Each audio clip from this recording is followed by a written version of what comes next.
Snow Crash, Chapter 30. Okay, last time we were talking about the clay envelope, but what about this thing?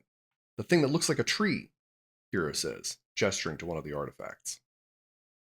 That's a totem of the goddess Asherah, the librarian says crisply.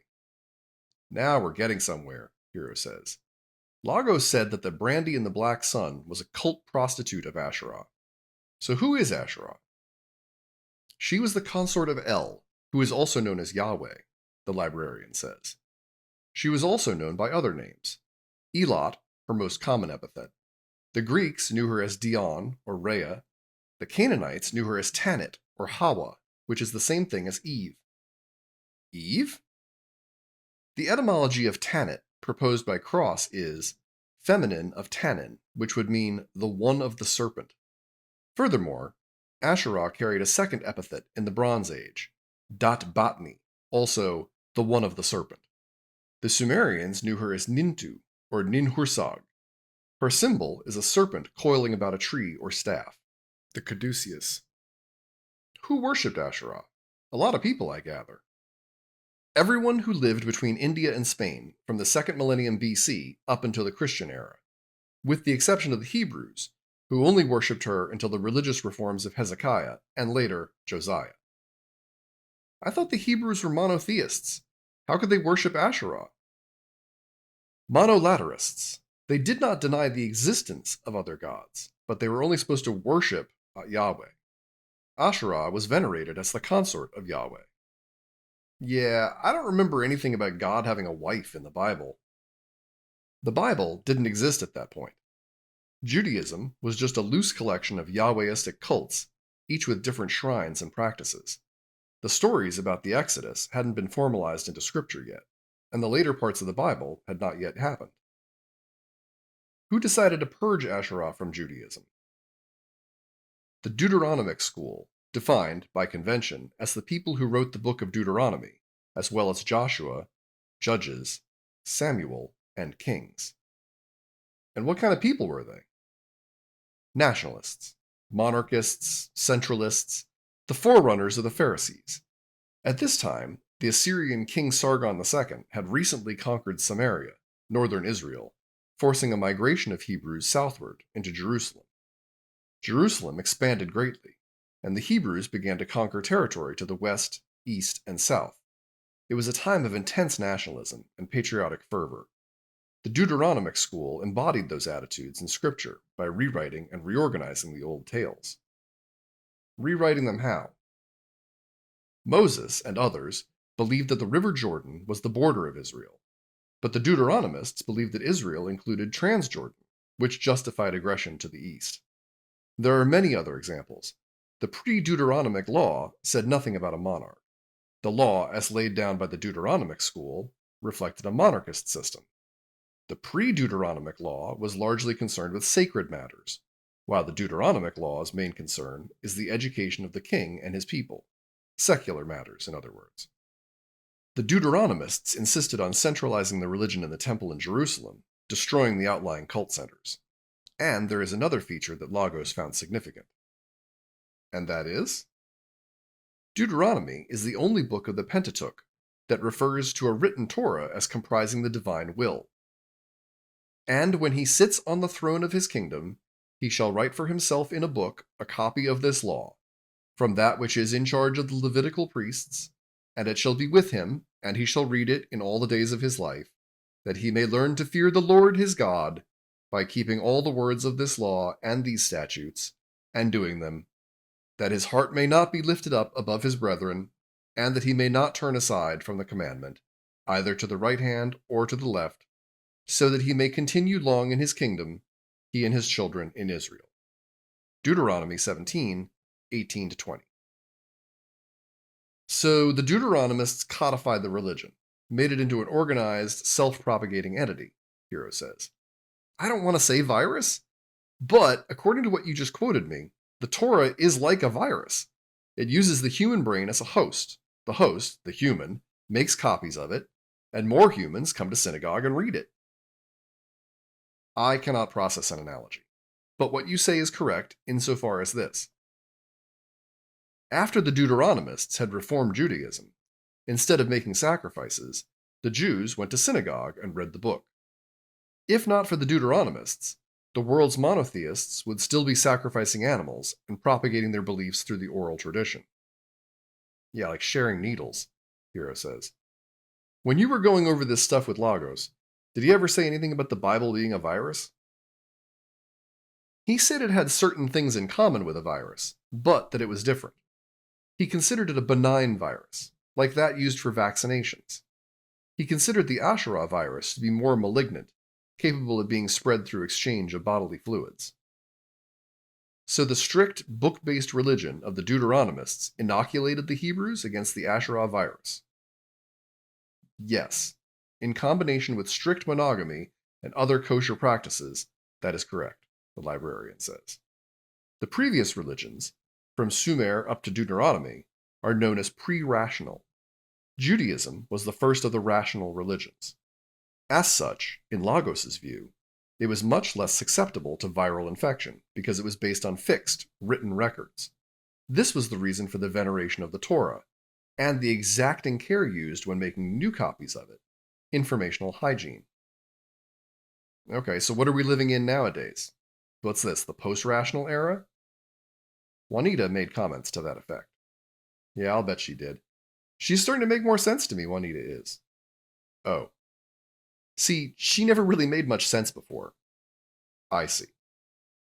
I think that if I can just spend enough time with you to figure out what's on Juanita's mind, well, wonderful things could happen. I will try to be of assistance. Back to work. This is no time for a hard-on. It seems that Asherah was a carrier of a viral infection. The Deuteronomists somehow realized this and exterminated her by blocking all the vectors by which she infected new victims. With reference to viral infections, the librarian says, if I may make a fairly blunt, spontaneous cross-reference, something I am coded to do at opportune moments, you may wish to examine herpes simplex, a virus that takes up residence in the nervous system and never leaves. It's capable of carrying new genes into existing neurons and genetically re-engineering them. Modern gene therapists use it for this purpose. Lagos thought that herpes simplex might be a modern, benign descendant of Asherah. Not always benign, Hero says, remembering a friend of his who died of AIDS-related complications. In the last days, he had herpes lesions from his lips all the way down his throat. It's only benign because we have immunities. Yes, sir. So did Lagos think that the Asherah virus actually altered the DNA of brain cells? Yes. This was the backbone of his hypothesis that the virus was able to transmute itself from a biologically transmitted string of DNA into a set of behaviors. What behaviors? What was Asherah worship like? Did they do sacrifices? No. But there is evidence of cult prostitutes, both male and female. Does that mean what I think it does? Religious figures who would hang around the temple and fuck people? More or less. Bingo. Great way to spread a virus. Now, I want to jump back to an earlier fork in the conversation. As you wish. I can handle nested forkings to a virtually infinite depth.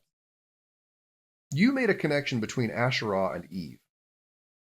Eve, whose biblical name is Hawa, is clearly the Hebrew interpretation of an older myth. Hawa is an Ophidian mother goddess. Ophidian?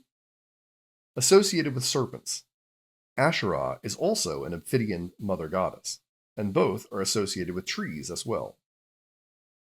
Eve, as I recall, is considered responsible for getting Adam to eat this forbidden fruit from the tree of knowledge of good and evil, which is to say, it's not just fruit, it's data. If you say so, sir. I wonder if viruses have always been with us or not. There's sort of an implicit assumption that they've been around forever, but maybe that's not true. Maybe there was a period of history when they were non-existent, or at least unusual. And, at a certain point, when the metavirus showed up, the number of different viruses exploded, and people started getting sick a whole lot. That would explain the fact that all cultures seem to have a myth about paradise and the fall from paradise. Perhaps. You told me that the Essenes thought that tapeworms were demons. If they'd known what a virus was, they probably would have thought the same thing. And Lagos told me the other night that, according to the Sumerians, there was no concept of good and evil per se. Correct. According to Kramer and Meyer, there are good demons and bad demons. Good ones bring physical and emotional health. Evil ones bring disorientation and a variety of physical and emotional ills. But these demons can hardly be distinguished from the diseases they personify, and many of the diseases sound, to modern ears, as though they must be psychosomatic. That's what the doctor said about David, that his disease must be psychosomatic. I don't know anything about David, except for some rather banal statistics. It's as though good and evil were invented by the writer of the Adam and Eve legend to explain why people get sick, why they have physical and mental viruses. So when Eve, or Asherah, got Adam to eat the fruit of the tree of knowledge of good and evil, she was introducing the concept of good and evil into the world, introducing the metavirus, which creates viruses. Could be. So my next question is, who wrote the Adam and Eve legend? This is a source of much scholarly argument. Well, what did Lagos think? More to the point, what did Juanita think? Nicholas Wyatt's radical interpretation of the Adam and Eve story supposes that it was, in fact, written as a political allegory by the Deuteronomists. I thought they wrote the later books, not Genesis. True, but they were involved in compiling and editing the earlier books as well. For many years, it was assumed that Genesis was written sometime around 900 BC, or even earlier, long before the advent of the Deuteronomists. But more recent analysis of the vocabulary and content suggests that a great deal of editorial work, possibly even authorial work, took place around the time of the exile, when the Deuteronomists held sway. So they may have rewritten an earlier Adam and Eve myth. They appear to have had ample opportunity. According to the interpretation of Hvidberg, and later Wyatt, Adam in his garden is a parable for the king in his sanctuary, specifically King Hosea, who ruled the northern kingdom until it was conquered by Sargon II in 722 BC. That's the conquest you mentioned earlier, the one that drove the Deuteronomists southward toward Jerusalem. Exactly. Now, Eden, which can be understood simply as the Hebrew word for delight, stands for the happy state in which the king existed prior to the conquest. The expulsion from Eden to the bitter lands to the east is a parable for the massive deportation of Israelites to Assyria following Sargon II's victory. According to this interpretation, the king was enticed away from the path of righteousness by the cult of El, with its associated worship of Asherah, who is commonly associated with serpents and whose symbol is a tree. And his association with Asherah somehow caused him to be conquered. So, when the Deuteronomists reached Jerusalem, they recast the Adam and Eve story as a warning to the leaders of the southern kingdom. Yes. And perhaps, because no one was listening to them, perhaps they invented the concept of good and evil in the process as a hook. Hook? Yeah, it's an industry term. Then what happened? Did Sargon II try to conquer the southern kingdom also? His successor, Sennacherib, did. King Hezekiah, who ruled the southern kingdom, prepared for the attack feverishly, making great improvements in the fortifications of Jerusalem, improving its supply of drinking water. He was also responsible for a far-reaching series of religious reforms, which he undertook under the direction of the Deuteronomists. Yeah, how did it work out? The forces of Sennacherib surrounded Jerusalem. And that night the angel of the Lord went forth, and slew 185,000 in the camp of the Assyrians. And when men arose early in the morning, behold, these were all dead bodies. Then Sennacherib, king of Assyria, departed. 2 Kings 19:35-36. Yeah, I'll bet he did. So let me get this straight. The Deuteronomists, through Hezekiah, impose a policy of informational hygiene on Jerusalem and do some civil engineering work. You said they worked on the water supply? They stopped all the springs and the brook that flowed through the land, saying, "Why should the kings of Assyria come and find much water?" 2 Chronicles 32:4. Then the Hebrews carved a tunnel 1,700 feet through solid rock to carry that water inside city walls. And then, as soon as Sennacherib's soldiers came on the scene, They all dropped dead of what can only be understood as an extremely virulent disease, to which the people of Jerusalem were apparently immune.